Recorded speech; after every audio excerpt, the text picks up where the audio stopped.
Welcome to Tell the Whole Damn World and our special tribute episode to the late, great Bob Milano, the longtime Cal baseball head coach, better known by those closest to him as Seven, who took the Golden Bears to 3 College World Series appearances and was beloved by the Cal community. It's Monday, January 26th, 2026, and as I'm sure Seven would agree, it's another great day to be a Bear. I'm your host, Reza Sirafinejad, and you all know my co-host, Ahmad Anderson, the man who created Bear territory as a defensive back on the 1982 Cal football team. He's on the board of directors for the Alumni Association, is in the Cal Hall of Fame, and is running for mayor of Richmond. We appreciate you tuning in. We're the podcast that celebrates all things Cal. We produce on-camera interviews with the prominent people who are passionate about our university and our sports teams. And we share stories about the rich history and traditions of the University of California, known to many as the center of the universe. We hope to put a smile on your face and help you come away feeling good about your connection to the greatest university on the planet. We would love it if you would like and subscribe, and please tell all your friends about us. You can go to tellthewholedamnworld.com to watch any of our previous episodes, buy our exclusive Tell the Whole Damn World merchandise, and sign up for our emails. And today's episode is all about a man who unquestionably was one of the greatest and most adored coaches of all time in Cal history. Ahmad and I have invited a few special guests who knew him best to be with us today to share stories about Seven and to tell us in their own words what he meant to them. With us today are some Golden Bear legends in their own right. John Hughes, Dan McInerney, Steve Kroner, John Zuber, and Diane Milano, Seven's wife.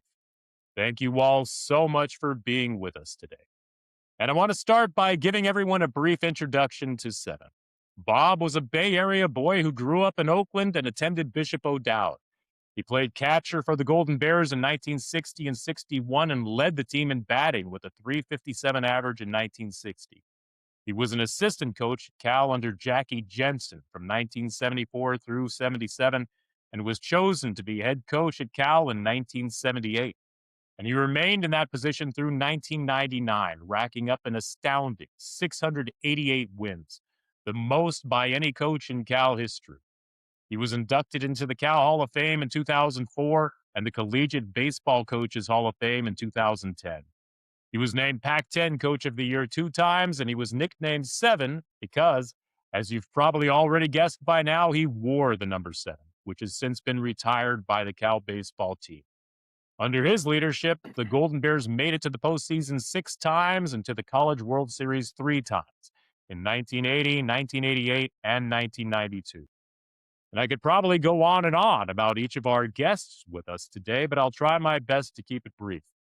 John Hughes was a stellar pitcher for the Golden Bears in the mid-1970s and won all 4 of his starts against Stanford. He was Cal's pitching coach in 1980 and played a big role in saving the Cal baseball program.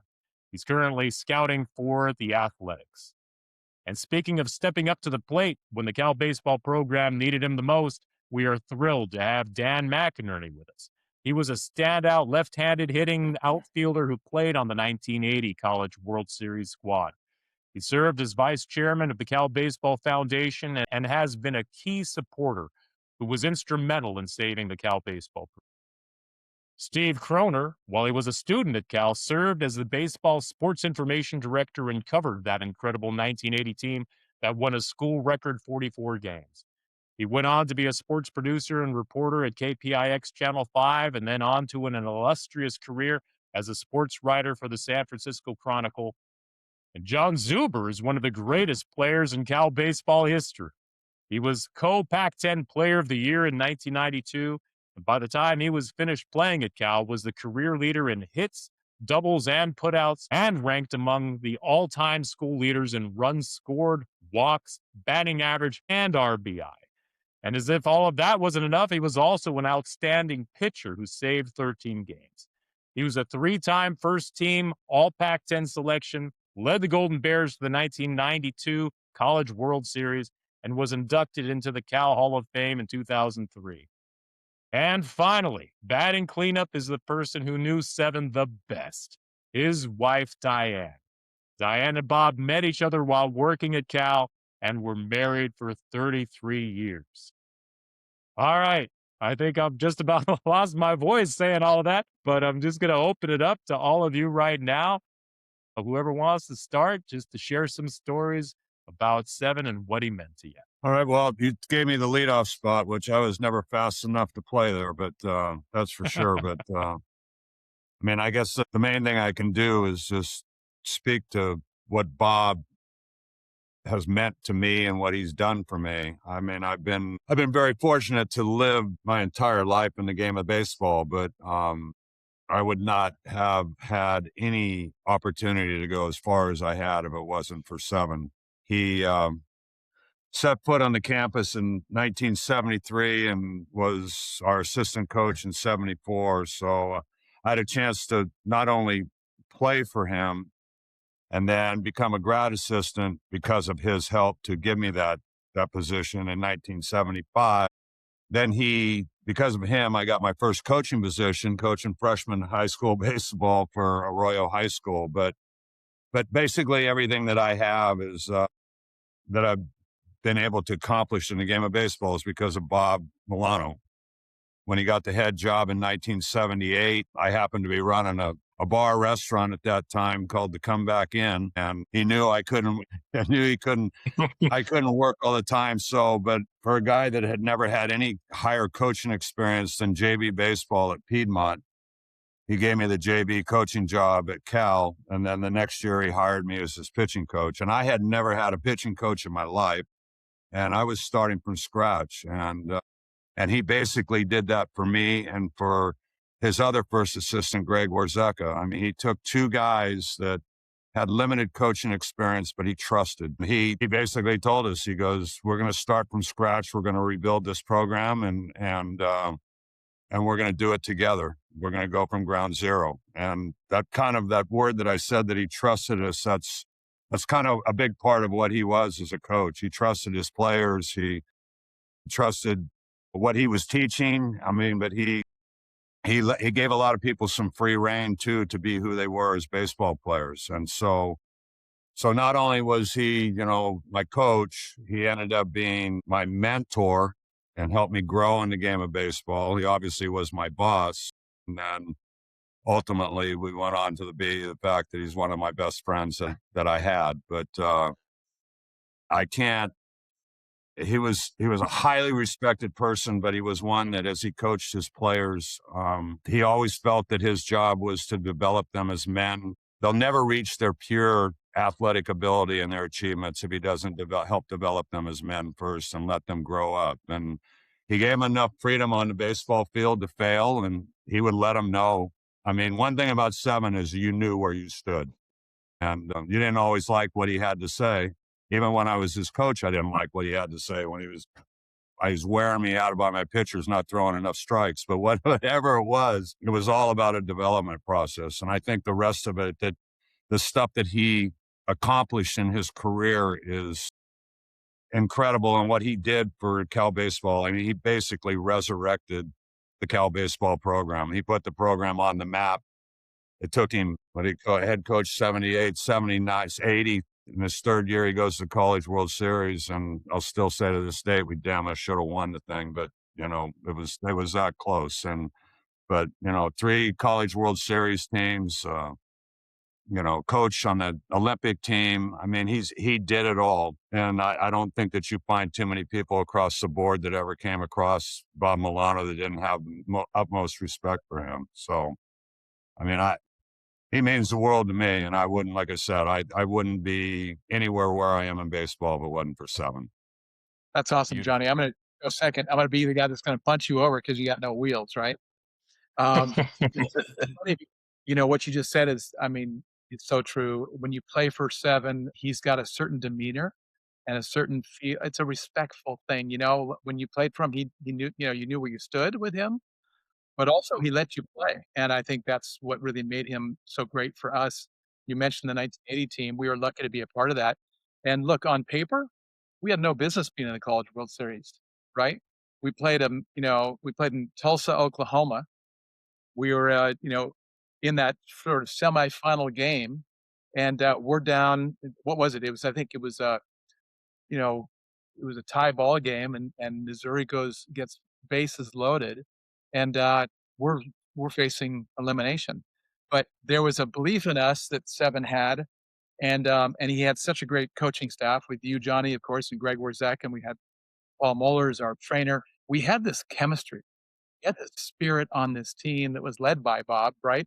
Because he kind of allowed us to be who we were, let each of our personalities come out, and it was this great chemistry that we had. And Steve, you know this. I mean, you were there. You were a lot of our games, of course, reporting it and announcing our games. But I'll never forget some of the stories that I love telling. Is before we played that final game against UNLV on that Sunday, we had to win 2 games to get to the College World Series.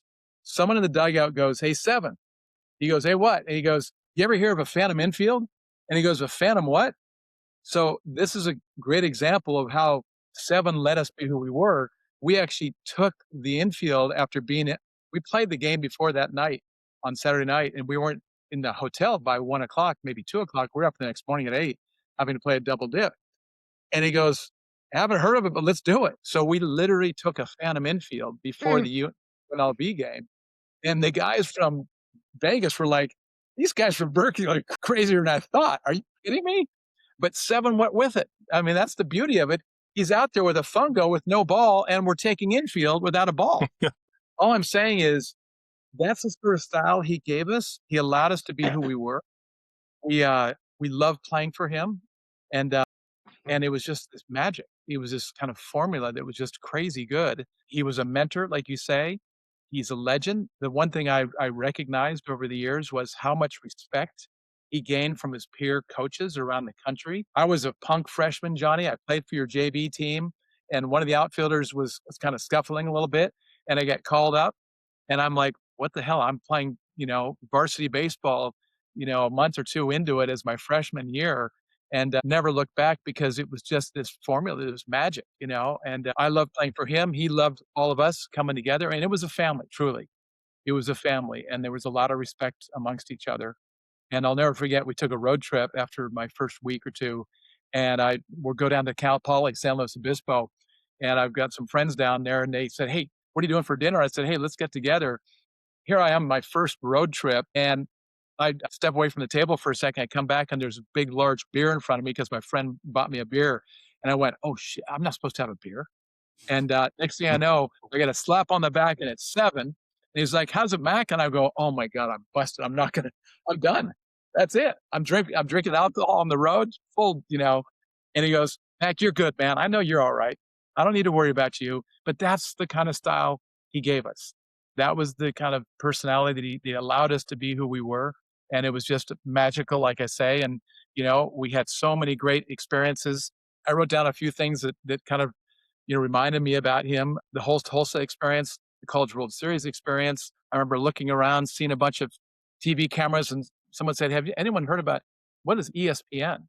That was the first year that ESPN came into being, and they actually covered our game. But just he's a mentor. He's like a father figure for me, for our kids. The respect he gave us, and Diane, we got on the phone quite a bit. He stayed in touch with his players for many years after, and I to this last year, we would have phone calls a handful of times a year and catch up. He was truly, genuinely interested in me and our family, and he knew all our kids. So that's the sort of guy that Seven was, and he will definitely be missed. And Diane, I mean, what you guys have created and with your family, and we know all of your kids as well, and it's just been a special journey for all of us. So thank you. I'm hitting third, which is ridiculous because I couldn't hit in high school, much less hit for Cal. And in some sense, though, that's kind of one of the points I want to get across is look, unlike Dan and John, I didn't ever get a hit for the California Golden Bears. I didn't ever strike out anybody. I didn't ever give good coaching to a pitcher that helped him turn around his career. I was a punk little guy doing stats and public address announcing and some radio announcing. But Bob cared. That C on his cap meant California. It meant catching, which was his passion. And it really meant caring, because Bob cared about a lot of things. He cared about his family. He cared about his players. He cared about his coaches. He cared about guys even like me. Through the years, we stayed pretty darn close. And things you remember, I remember John and Bob and Paul Moeller coming to the funerals from my parents. Those are things that I don't think coaches from other schools in other programs would have stayed that close to a stats announcing guy, but it meant the world to me. It went beyond just the people for whom and the things about which you would think he cared. He really cared about the university. He really cared about the baseball program. He cared about the entire athletic program. Bob cared. And we know in this day and age, there are a lot of people who really don't care about a lot of things, but Bob did. And I had the both privilege and awkward duty. I wrote Bob's obituary for the Chronicle, and I talked to both Bob Melvin and Brian Price. Bob was the manager of the Giants at that time, and Brian had been the pitching coach. And, Bob Melvin was on 1980 team, and Brian Price, I think, still holds the record for most innings pitched at Cal. Anyway, Bob Melvin told a story about when Bob Milano went to his house to recruit him. Bob got on his knees and was showing catching technique with a Nerf ball in Bob Melvin's house on the peninsula.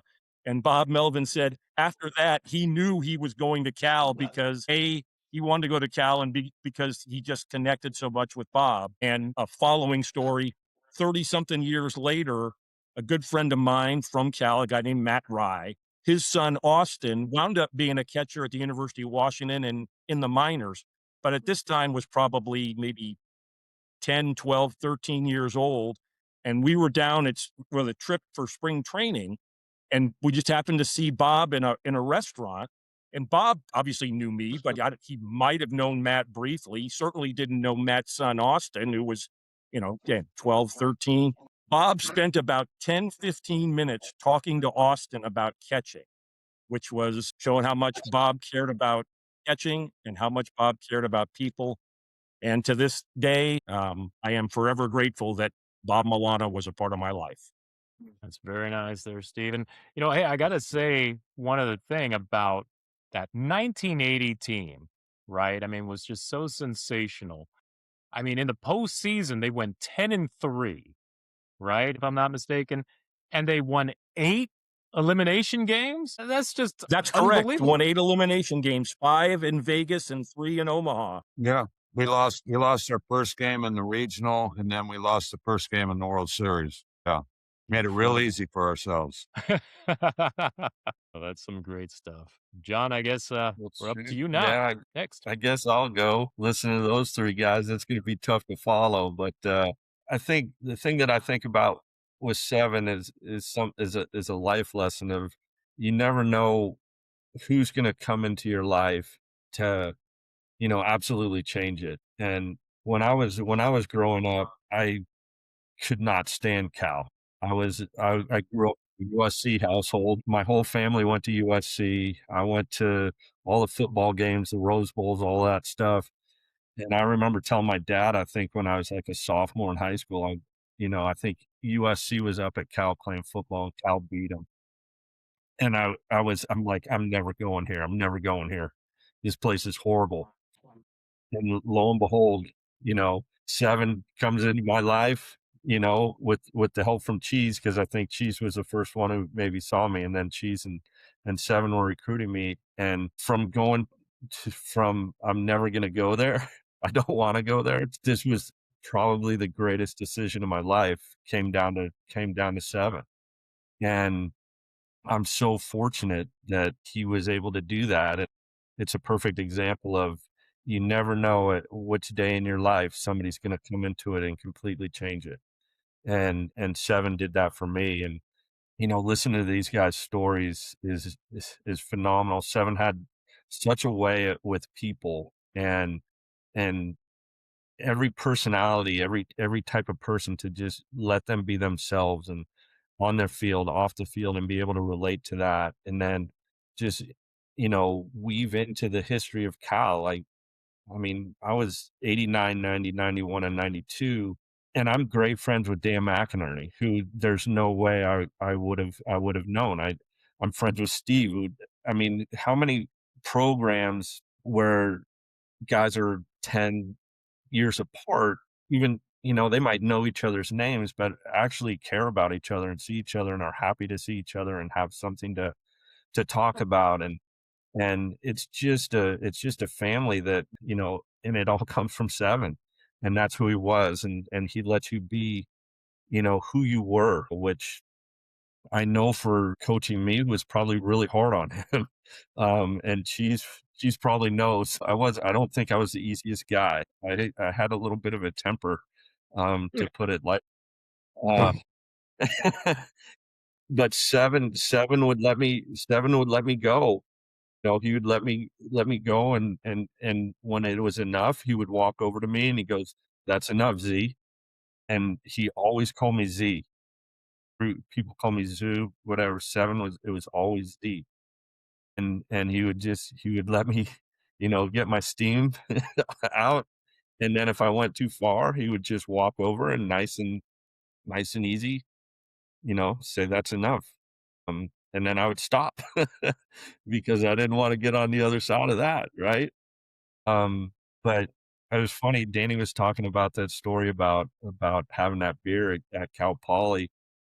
Every time we went and played Arizona and Arizona State, our families, a bunch of us would go out to a place called Pinnacle Pete's, I think it was called, and it's a big steakhouse, and we'd always get a big T-bone steak and everything. And we were down there, and there must have been 20 people at the table, and all of us had beers in front of us. And Cheese, Seven, Mo, Al, they all walked in, and we all saw them before they saw us. And everybody's pant leg was dripping wet with beer because we all threw them under the table and just got rid of it because we were so nervous of what was going to happen. But they came over and said hi, and I'm guessing they probably knew, because it was really hard to sneak something by Seven. But they never said anything, and He told me these guys are dumber than I thought by getting rid of their beer, so I didn't know on the beer. we were, because those were big beers. And so, just stuff like that, letting you be who there was. I have so many thoughts. The one story that pops into my head is, I was a freshman thinking that I was all cool or whatever. I don't know. It's just stupid young stuff. And we were down playing Arizona, and Arizona was number one in the country. They had JT Snow and Trevor Hoffman and Alan Zinner, and I mean, on and on. Kevin Long, Erickson, Lance Dixon, everybody. Anyhow, they were just sluggers, and we were getting beat pretty good. So I was able to pitch. They brought me in there to mop it up, and I'm going in there thinking, okay, I'm going to show them, right? And then the guy comes up to the plate, Alan Zinter, who's a switch hitting catcher, All American. I think he might have led the country in home runs. And so I get up there, I'm about to pitch, and he steps out of the box and, calls timeout right when I start going into my windup. So I think I'll show him. So he gets in the box, and I wait a while, and then I step off the mound, walk around the mound like, this is my game, whatever. And I get back on the mound, and finally I throw a pitch. He must have hit it 425 feet to left center. I mean, it was no doubt. I think it went, you couldn't even see it in the night. And, not feeling too good. And I came into the dugout after the inning was finally over, and Seven walks up to me, and he just looks at me, he goes, "I bet you'll never try that shit again, Z." That was what he said. And it's just a way to, and I couldn't help but laugh. But, those were the types of things all through my 4 years that Seven just made it so fun to play with. And Cheese knows this because, heck, he's on all the texts. We still have 20 plus guys on a text change from our teams. And all we do is just talk back and forth and talk junk. And, our stories get better and better as we get older and older. But stuff like that doesn't happen without Seven. Without building the team and without building the unity, there's no way. And we all owe that man so much of our lives. Not For only sure. what he did for us on the field as a coach, but how he shaped us. And honestly, I think about it all the time.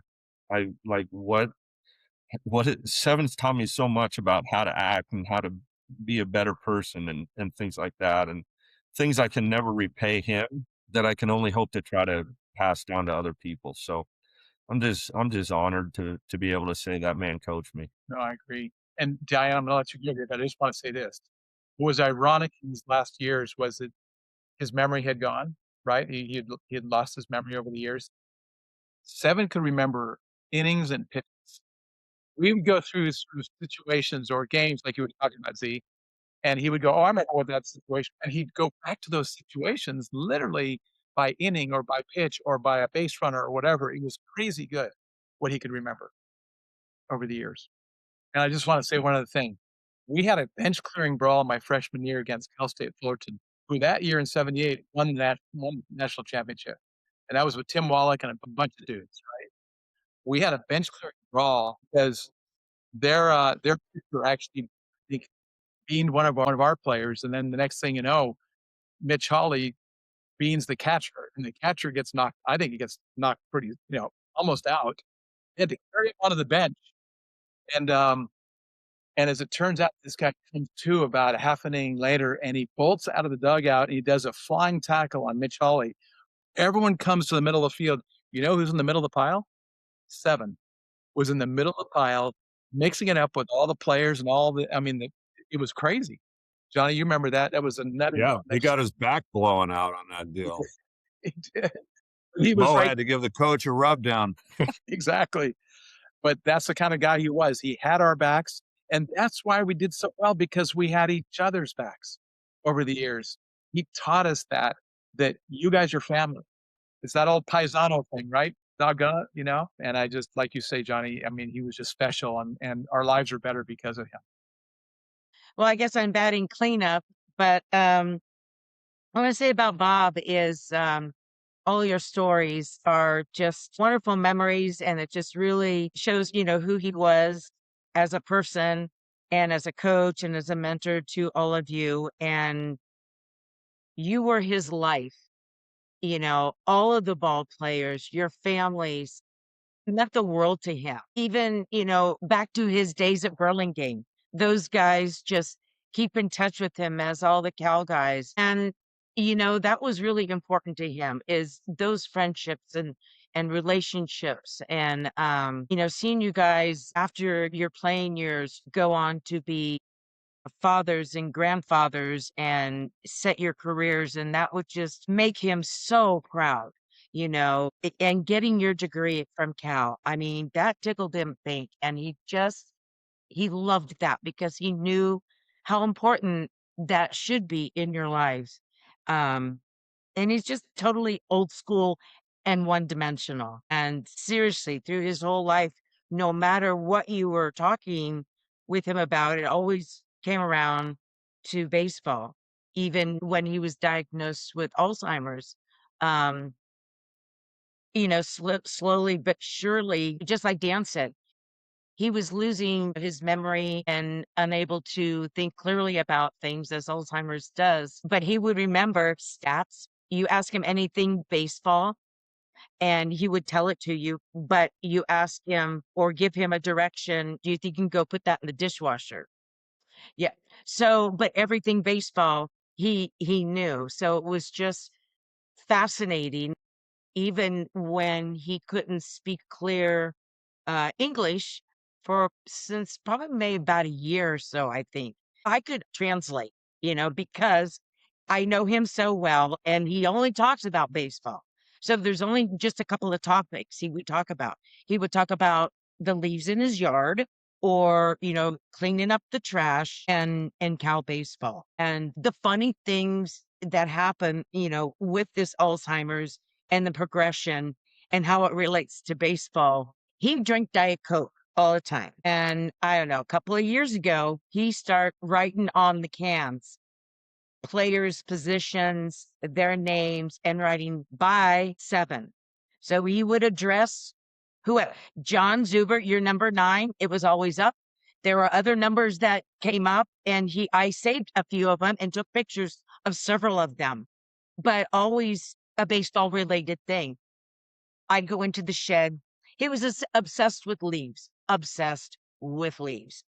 I would go into the shed and he would kind of have a lineup with rocks and leaves, and he would write with a marker on the leaves positions of who's going to play. So all his, guys that he knew and their numbers and stuff. And it was just like, oh, you go, dude.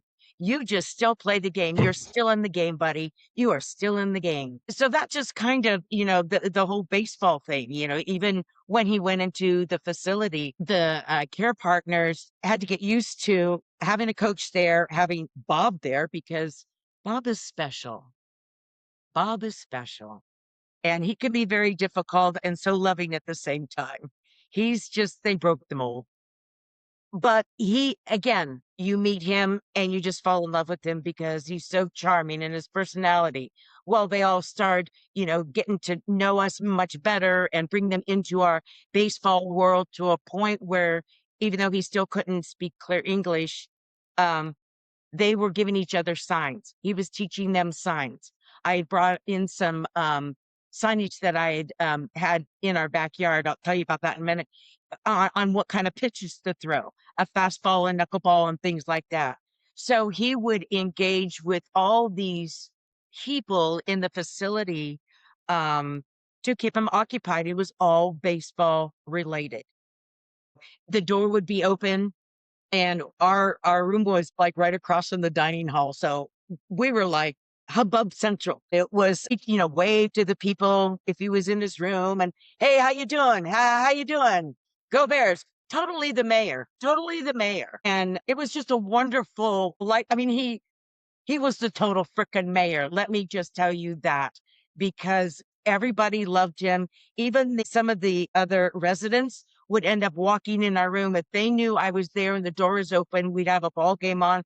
Oh, they come in, they just sit down and we just engage with them. How you doing? This and that. And you just meet them where you're at. And it was just so beautiful and so wonderful. And it brought Bob so much joy, but still living his baseball world. And when he started to transition, I said, okay, 7, it's time to put your catching gear on. It's game time. Your buddies are at the Field of Dream. They're waiting for you. Think about that. It's game time and time to get on the bus, because when he first got there, he was really agitated and all he wanted to do was go, let's go, let's go, let's go, let's go. And he knew he wanted to get on the bus. And that's what let's go meant. And so I would tell the facility people, I said, he wants to go to the ball game. So let's take him to the ball game. So I'd say, okay, here's his mitt, or here's his, I would have things from home.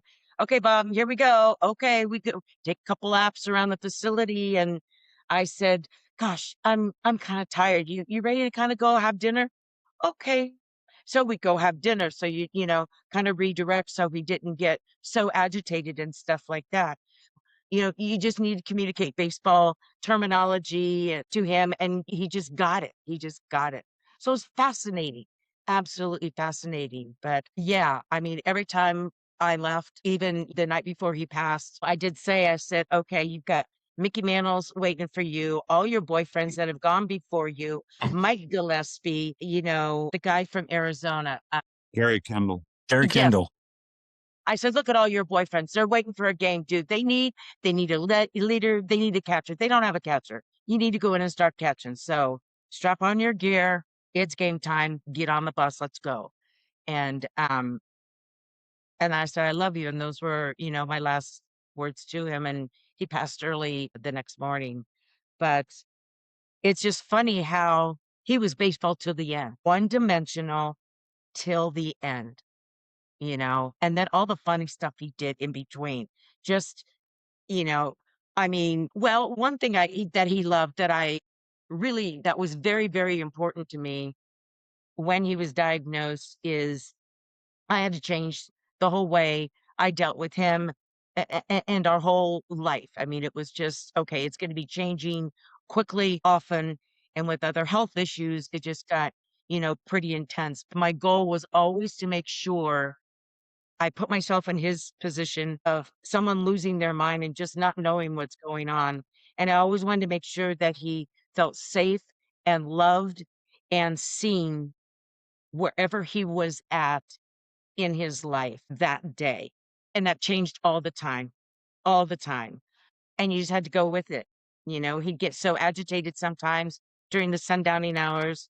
I'd have to, he would like, let's go, let's go, let's go. And so we'd have to, pack his M&Ms and his glove, and he would load up his shaving kit, and we get in the car, and I'm thinking, what ballpark are we going to today? I said, let's go to Northgate. Okay. So we just drive around the neighborhood for like 10, 15 minutes, and I'd be at a stoplight. I'm thinking, I look at him, I said, you know what? I'm a little tired. You ready to go home for dinner? He goes, yeah. What are we doing? Where are we going? So I'm just like, okay. So that was my life, but he felt safe. I was able to calm him down because can you imagine being in that state of mind and it getting worse and worse? And I just didn't want him to feel bad about anything, like the dignity, because they have no control over anything. But yeah, throughout this journey, a lot of funny things. I think more fun things than sad things, but the sad things were really heavy and they hit hard. But I'm glad he's in a better place right now and he doesn't have to worry about that anymore. And he's up there, you know, in the field of dreams, meeting with his boyfriends. To that matter, Diane did an incredible job of Yes. putting in their backyard, I'll say a shrine. Thank you, Had John. it had Bob's Cal Baseball Hall of Fame banner on there with number 7, and so I originally had reached out to guys, if you guys want to go over and see 7, I will go over for the first time, because sometimes guys are like a little intimidated about what they might be walking in. They hadn't seen him for a while, but anyhow, there got to be a whole series of people that would, his former players, that would go over there, and Di would always like cook up some grub and stuff, but we'd all go back and we all have pictures of with 7 back there. And from all of his different eras, guys would just, call and say, hey, we got a group, we want to go see 7. I go, let's go. And she did a great job of keeping that legacy alive, where guys, actually got to see him, and spend time with him, and Yeah. still take crap from him, because he never lost that art. I'll tell you that. Yeah. And I wanted to make sure that people, when he was diagnosed, I just passed the word on to say, I want you to see him and him to see you before he can. And, just spend time with them. And that's why it was important to me to have those lunches with him and those gatherings. It brought him so much joy. My goodness. And we would go over the pictures, that I took, that entire summer. And he needed that. He deserved that because I knew how much joy that would bring him seeing his guys. And even though he couldn't really communicate, just the presence, you could feel the love and the presence right there. And it was good because that gave our group an opportunity, whatever group that was, to get together because they haven't been together. So 7 will forever, keep groups together because that's who he was. And he loved you guys so much. I'd like to interject one thing, and Ahmad has mentioned this, I know, on the podcast in different forms. If you've listened to what the 2 Johns have said, to what Dan has said, and to what Diane has said, it's the old line, I'm maybe paraphrasing it incorrectly, but something close to the effect of, you can judge a man or a woman by the company he or she keeps. Yeah. If Bob Milano kept Diane Milano, Dan McInerney, John Zuber, and John Hughes close to him throughout his adult life, Bob Milano was a very special person. Amen. And by the way, one of the most proud moments was when we went out to Dallas for his induction to the college baseball Hall of Fame. Yeah. And that was really special. And I just want to say this. We have more people coming to this gala coming up here because of 7. I mean, this is going to be a collection of a lot of players and friends and family. that respected Bob and loved him so much. So this is going to be a really, really great turnout, in memory of him. But we will never forget. He will always be in our lives. The non-baseball guy here, but knowing all of you and remembering John when he was a student, and then the rest of you know me from just hanging around You know the on story. that football team. That's right, baby. Well, and so it's a little tough for me. So I started backwards. That I remember calling you Diane when I was up for the Hall of Fame, and Coach wasn't doing well. And I said, I know, but I just wanted to say thank you to him and the both of you. And she said, Ahmad, I don't know if we're going to be able to make it there for the vote.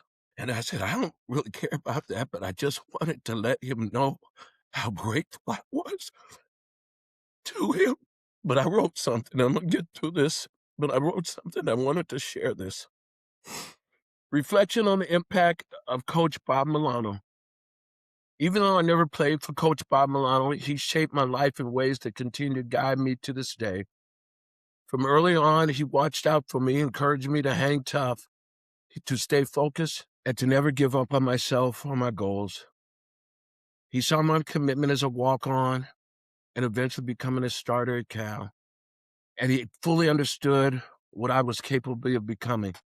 I often stopped by his office before practice or in between classes. Those conversations began casually, quickly became moments of mentorship.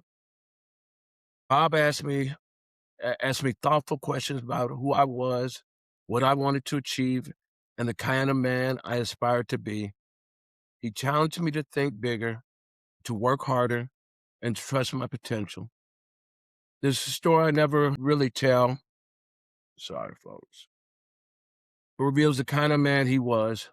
One day, he asked if I'd ever played baseball. And I told him I played 1 year of JV baseball. I got injured in track and couldn't run the hurdles like I did. So I went out for the JV baseball team. See, I was a junior at the time. He smiled and said, and this was at St. Mary's College Prep there in Albany. He smiled and said, "You're quick on your feet. Have you ever considered being a designated base runner?" My eyes lit up. For a moment, I could see a whole new other opportunity. I took that idea to my football coach, the legendary Joe Cap. Joe asked me one question: "Son, can you hit a curveball?" The great question, right? I told him no. He looked at me and said, "Then that's my answer to your question." That was the end of my baseball career, but the moment stayed with me because I was rooted in Coach Milano, seeing something in me, something that mattered. Bob and Diane Milano were more than coaches and mentors. They were family. They looked after me as I grew from a young man in college into a Cal employee and a leader, and ultimately the person I am today. Their support lifted me, guided me, and played a meaningful role in helping me reach the Hall of Fame. I remain forever grateful. And there's another truth, one that speaks to integrity. At the time, my girlfriend during college was Kelly McGarry, who played on the Cal volleyball team. Her father, Tom, had played baseball at Cal with Coach and did not like me because I was Black. Bob didn't blink. He said he was a great baseball player, but he was then and is now an asshole. That moment of that moment of honesty, of standing up for what was right, lives in me today. Diane, I love you. Thank you. And I will always love Coach Milano. Coach Seven, he impacted my life, permanent, profound, and deeply cherished. Amen to Wow. that. Wow. And that's bear territory all day. Love that. Right on, But he Ahmad. was I probably have more friends from baseball. Hanging out, and all you all know that. Yeah. And, Dan and I were very close friends in college. And I used to tell Dan I played center field in high school, and Dan would just listen to me as he was killing the ball. But, I won't take up much more of that, but I just had to say that. And I thank all of you in this Zoom because all of you had an impact in my life, 100%. And this is what it's all about.